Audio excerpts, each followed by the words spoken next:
The South Side of the United States has produced many rappers with Baby in their stage name.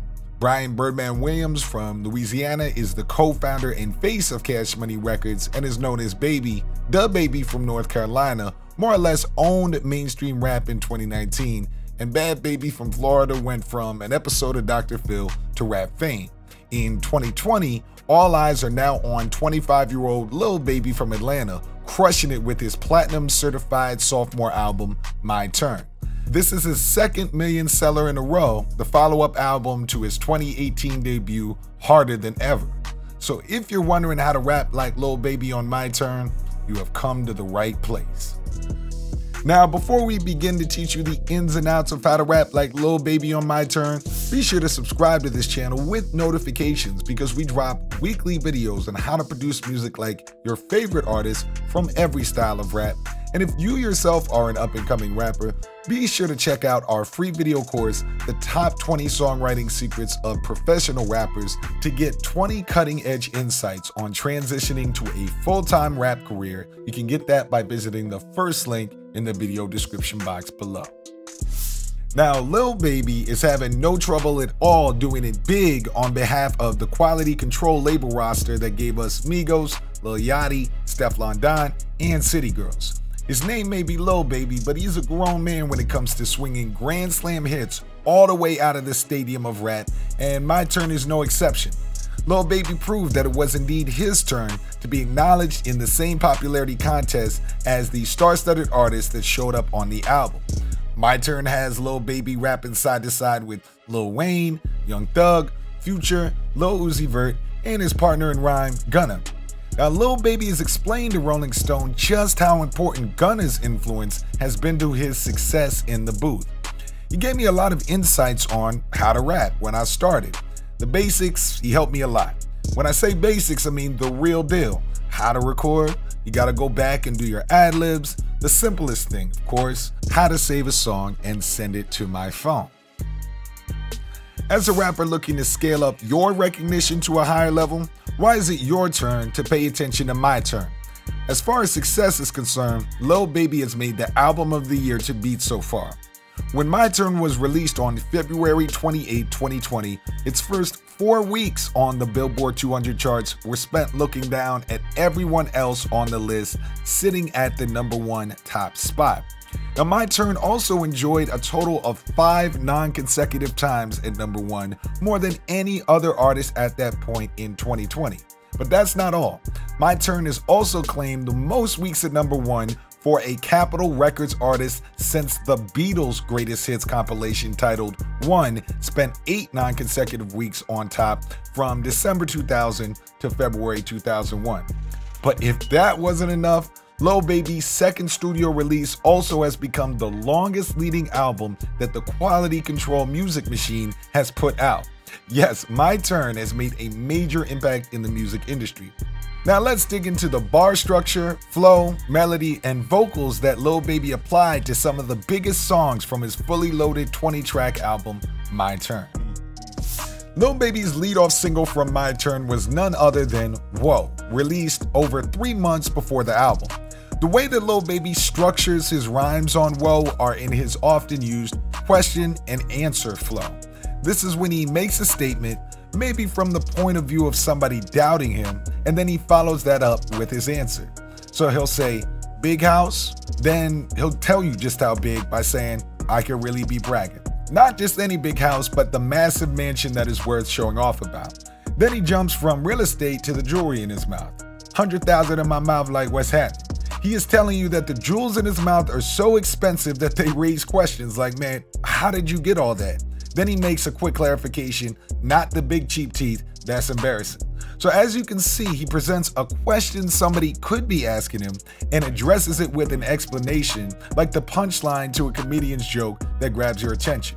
Now we hear his flow making sharp turns all over the heart-smashing 808 drum machines and the haunting piano key melodies that sound like a horror movie killer just showed up. So he stretches his words out in a sing-songy style, letting you know what it's like to move up the economic ladder. Catch the Sun is an emotional carryover song from the soundtrack to the 2019 romantic road drama Queen and Slim about a young black couple whose date becomes a life or death situation after getting pulled over by police. Now, the bar structure on Catch the Sun gravitates between conversational bars that end with mostly one-syllable words.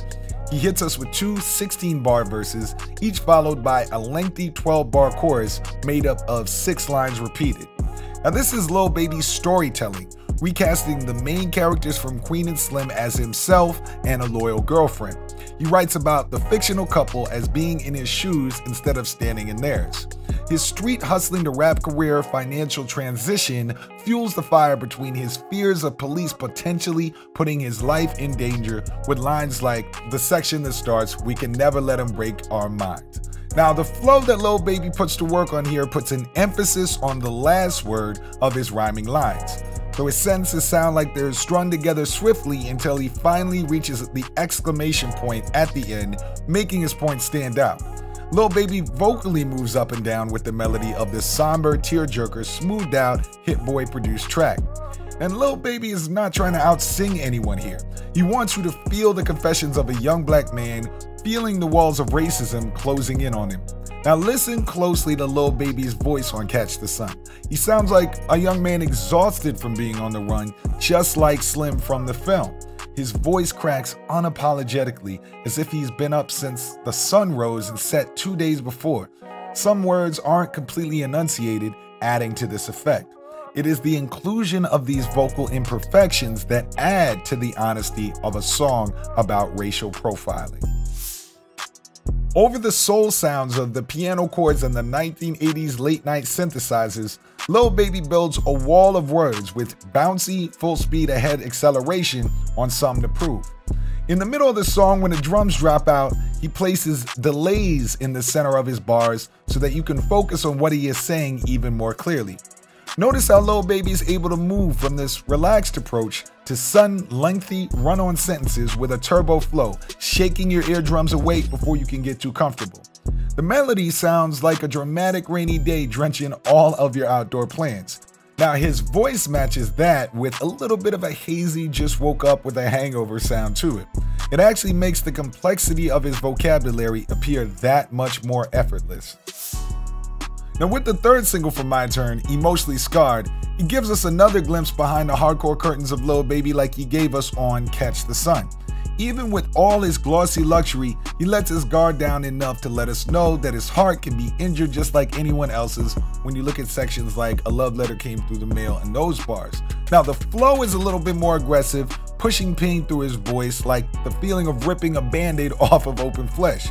He employs a stutter step vocal delivery on the chorus, putting a pregnant pause between the first 2 words in his lines. What this does is create a distinctive choppy flow on the chorus that differs from the more rapid wordplay on the verses.